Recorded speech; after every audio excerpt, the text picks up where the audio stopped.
Elliot. Hi, Magdi. How are you? Good, Thank you. nice to see you. Yeah, Yes. so nice. I'm really happy I came to this. It was such a beautiful meditation. So thank you. Thank you so much. And I hope my question isn't like regurgitating a lot of what you just said, but it has to do with what the last person spoke about. Because it seems like for me, there's like I have two primary experiences.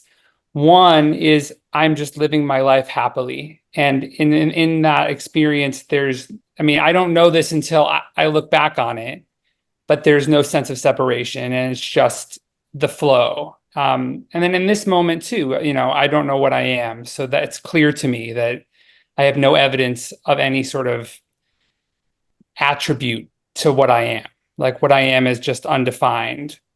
And then I get these times, and I feel like honestly, for me, the sense of separation has taken on the coloring of non-duality these days because it is always having to do with a person on a path trying to sort of figure out the concepts or get to a certain kind of goal to reach enlightenment or to reach some sort of realization, apart from just being happy. Um, and in those moments, it doesn't seem to me that like referring to the understanding that I have no evidence to be that doesn't really provide me with any relief in that moment. And that also might be a problem that maybe I'm looking for relief. But um, I find that I get really, really caught in that like that specific, and then eventually I relax and I continue following my enthusiasm and living my life. But I just wondered if you had anything to say. Yes. Yeah.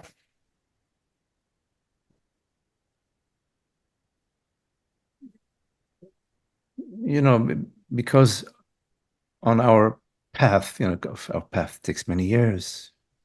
Who knows, how long we've been sort of pondering and wondering.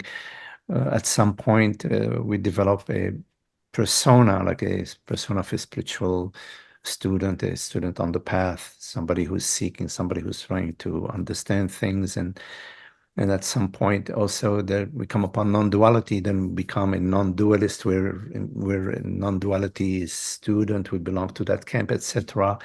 Um, so uh, that's normal. That's this sort of uh, effect from the thinking and the feeling about personal image. It's still personal self aspect, the spiritual personal self uh, is part of the journey. But what's really beautiful about the journey is that there are understandings, there are moments of Mhm. aha. Oh, okay, I get this, and whatever, in non-duality, and even before you entering, coming upon a non-duality, I'm certain there were various insights that you came upon in your life, maybe from a very young age, from a young kid, there were insights that we get.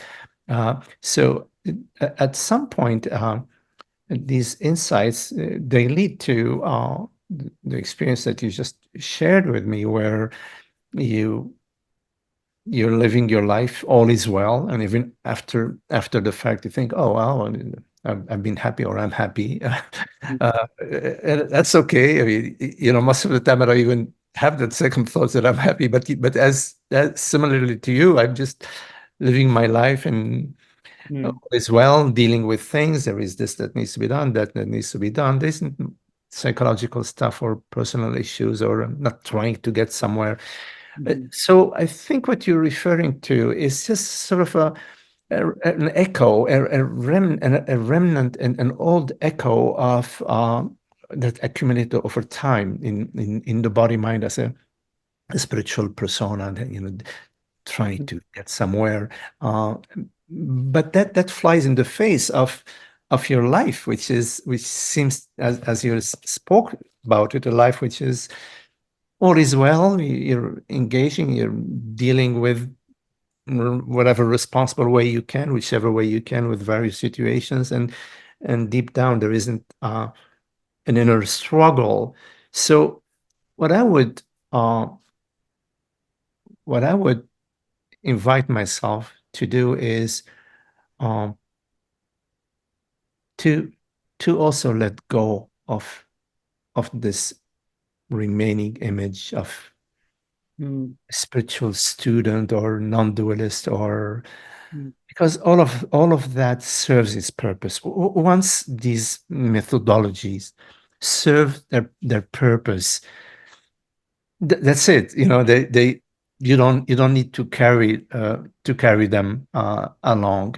But you could still, share with friends or within yourself. Yeah, I'm interested in non-duality. I know I am interested in non-duality. I find that it's a it's a more of a direct path, and I do speak, in that way with friends. Um, but with that personal identity, you see, without giving giving power or strength or value mm.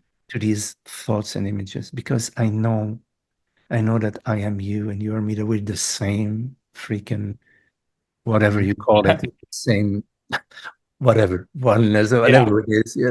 And yeah, the body mind here is in California, this body mind is in New York. Well, it's no big deal, Years ago, this body mind was in New York, and maybe it doesn't matter. Yeah. So what really matters is, you already expressed it in the beginning of what you were sharing, is that your life is already an expression of the beauty and the love and the compassion and the friendship and the understanding and the compassion and freedom, fairness. Yeah, that's what I matters. just also ask one more, like, this is sort of in the same vein, because I find sometimes, and this is only when it's usually moving from that place of contraction back into follow, I would have called it following my enthusiasm, but in a way it's more living in not knowing,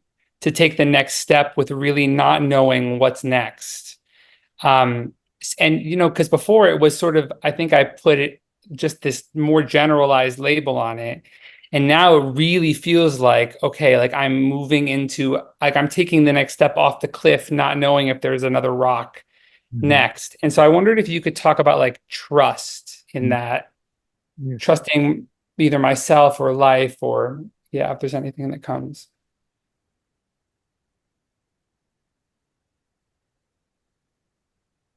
You know, uh, when a baby is in mom's arms and mom is holding the baby, that baby is completely relaxed. Of course, if they're hungry, they're just gonna, feed, but they're home. You see, they're home. And there is this trust which it is not even engaging the mind. It's it's sort of like it's even before the mind engages. Is Mhm.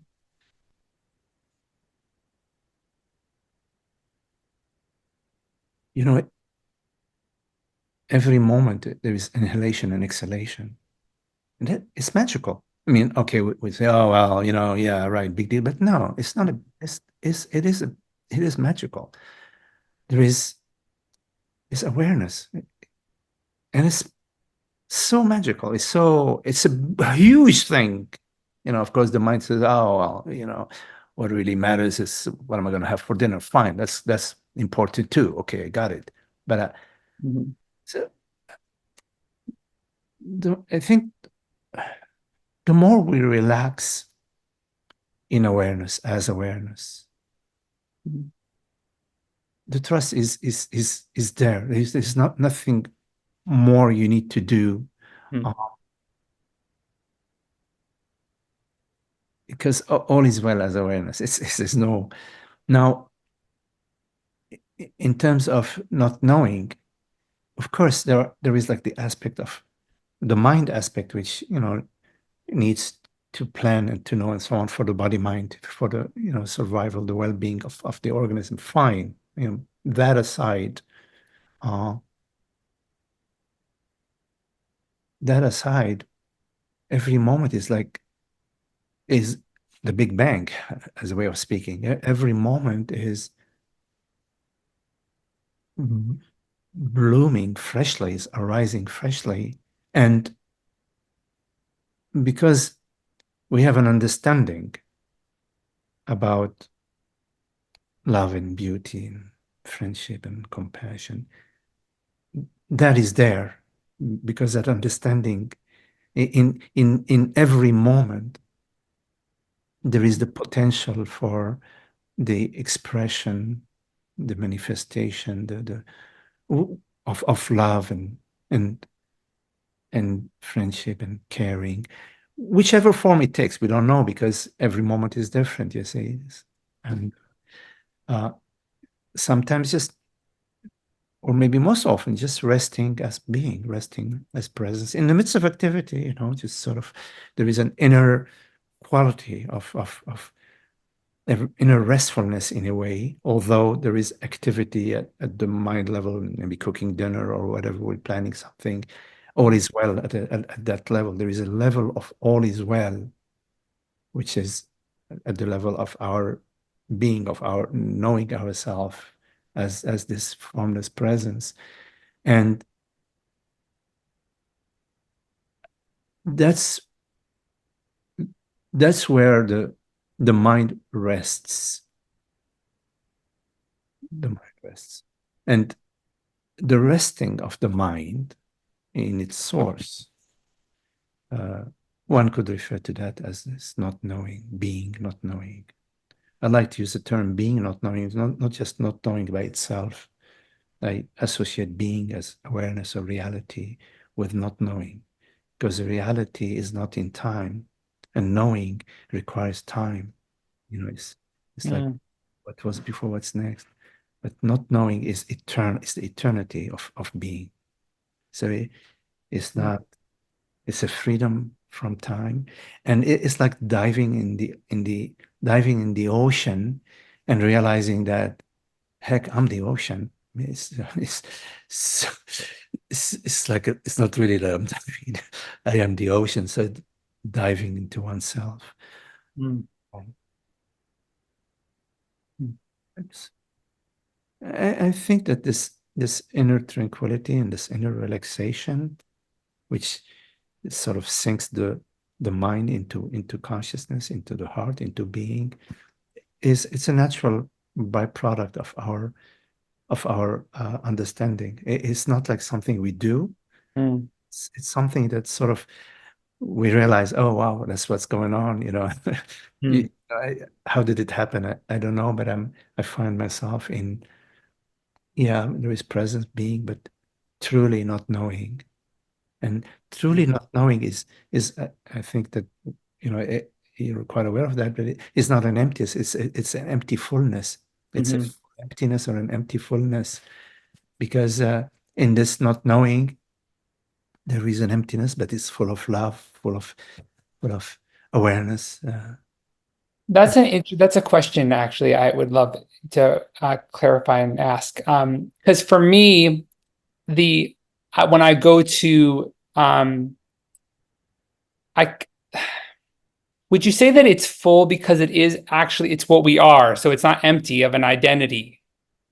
It, Like, it is there is identity at the body mind level. hmm, I mean, Magdi's body mind is not Elliot's body mind. Okay, fine. So there is that's no issue. Um, but so it's not empty above all, in that it is awareness is alive.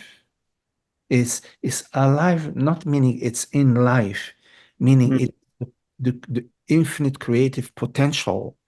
And it is freedom, because it is the only reality that there is. So there is nothing opposing it. So you could say, quote unquote, it's full of freedom. But usually we say a glass of water, a glass is full of water, a refrigerator is full of food. What do you mean by it's full of freedom? But hmm, so we're speaking sort of nominally. We're not speaking phenomenally. Fullness is a nominal phenomenal. yeah, Like awareness is is empty of objects, meaning there are no separate objects or any separate things within awareness, but yet it's full of itself as awareness. It's alive, it's aware.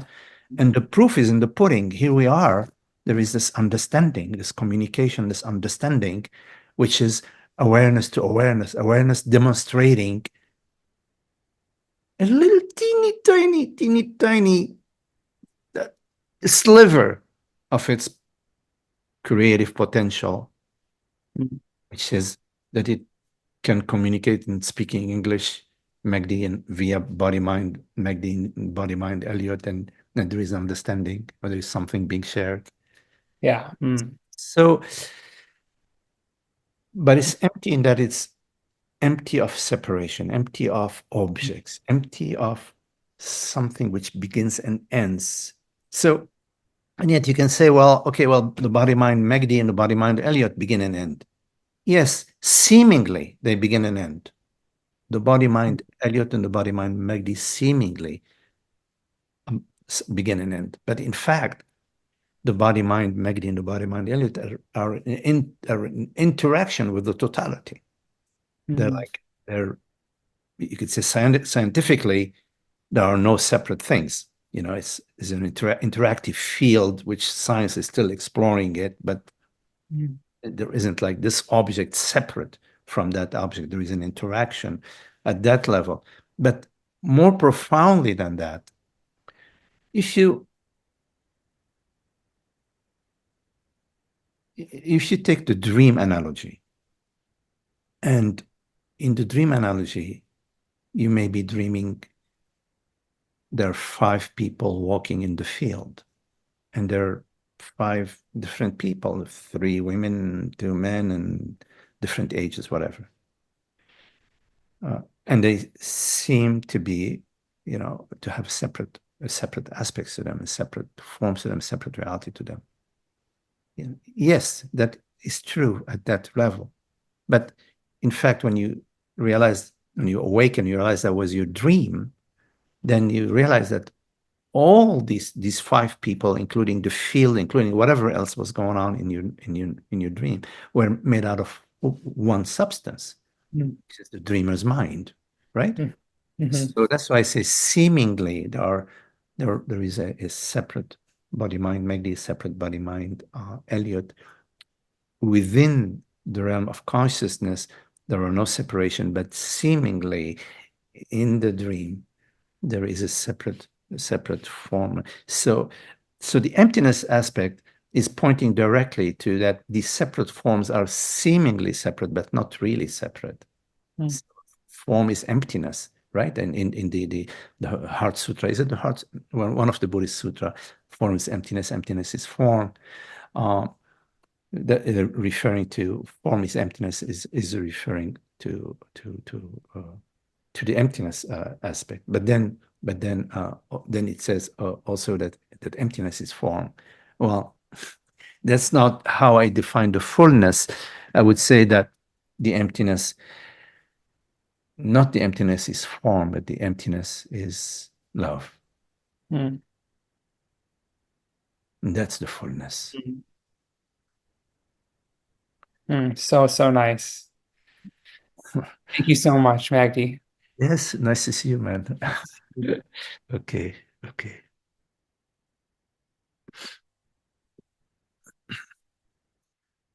Hi, Bill.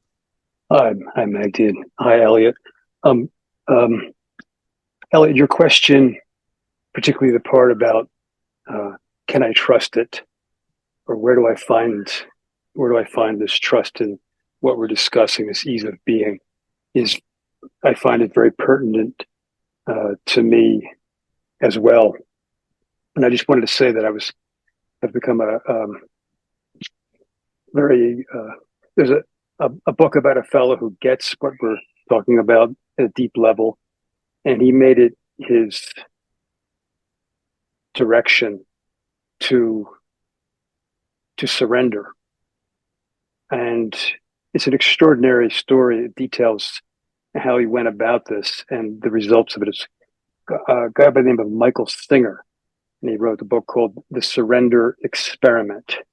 And it melds very closely, in my opinion, with the issue that you raise, Elliot, and what you, Magdi, are inviting us to.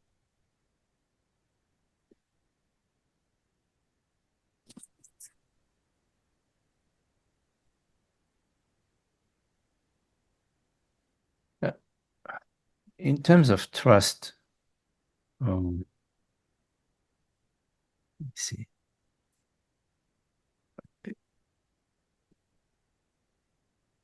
Are you okay, Bill? Let me see. Maybe are you muted or you? Yeah, I'm okay. Yeah. Okay, you mute yourself. Okay. In terms of trust, because most of our explorations about truth, about reality, not about narratives. Of course, there are infinite narratives about all sorts of things.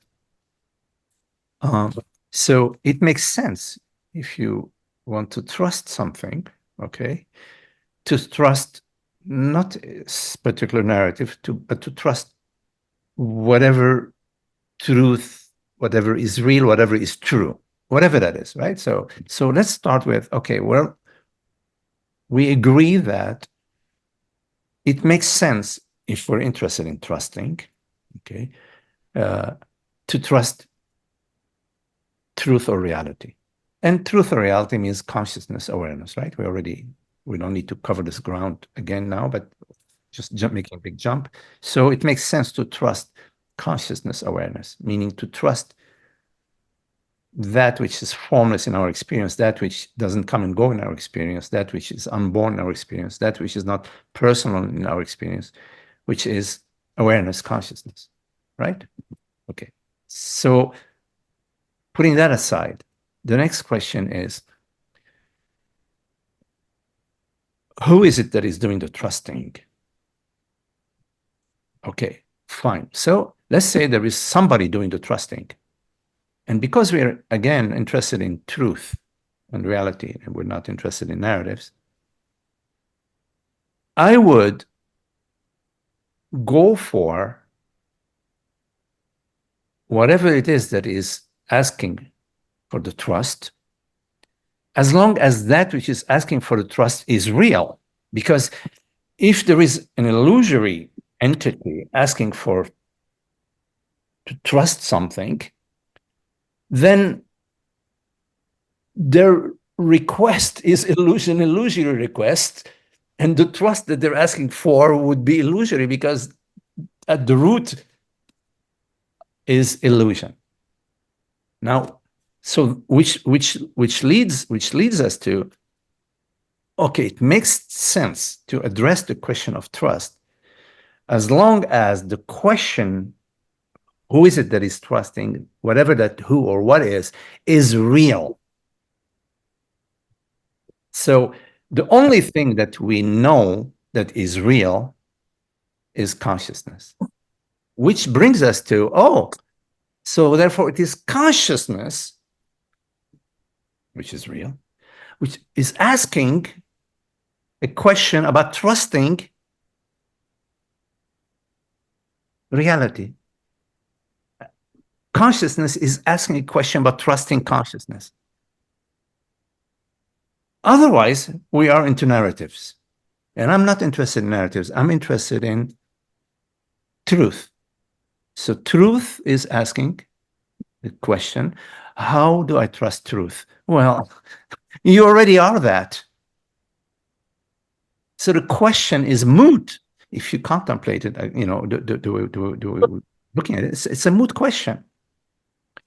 But, okay, putting that aside, we say, okay, if you're interested in trust, okay, well, first of all, trust consciousness. Don't trust the story, the narratives of the mind, which are infected by the me. The thoughts that are not infected by ignorance, fine, you can trust them. But the thoughts that are infected by ignorance, the belief in separate entity, those you don't trust them. You trust consciousness. And as our understanding our living understanding, our experiential understanding about consciousness matures, there is a relaxation that happens in our body-mind. Because the stirring of the body-mind is because of the me, oh my God, what's going to happen to me? But as the more we realize that, well, there's really there's no real me, there's just consciousness, and consciousness is peace and emptiness and freedom and fullness and happiness. There is a relaxation, effortless relaxation, natural relaxation in the body-mind level. So can I say then? One more thing, the trust will come to you experientially as happiness starts you start to experience more and more happiness. Then you'll trust. You're gonna trust a music teacher where the more you perform, the more people applaud you because your skills are improving. So the trust is gonna come by itself as a byproduct of the goodies that consciousness delivers.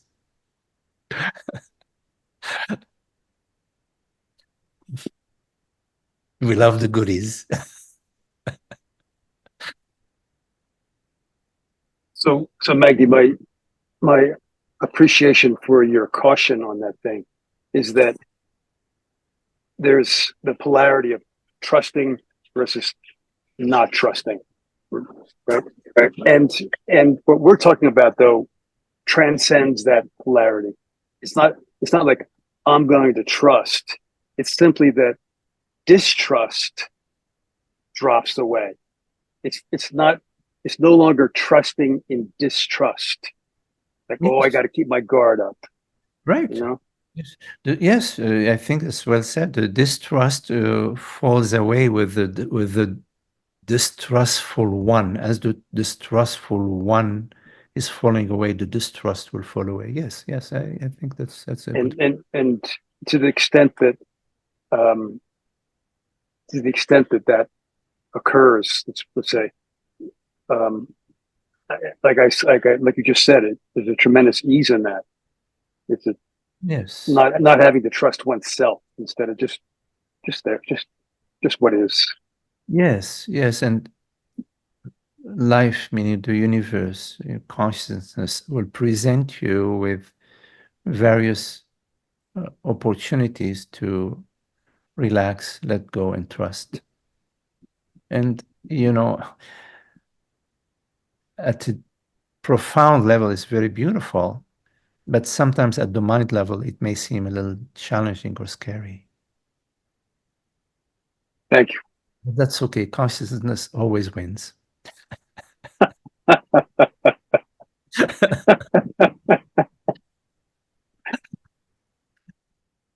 Nice to see you, Bill.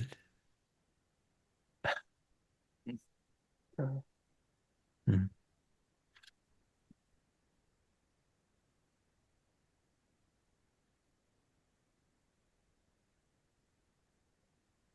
Yes.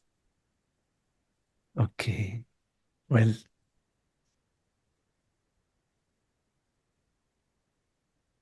thank you all. Very, very lovely to be with you and to share this wonderful. Thank you, Magdi. Yes. Thank you so much, Magdi. Thank you. Thank you so much. Thank you. Beautiful. Thank you. Thank you.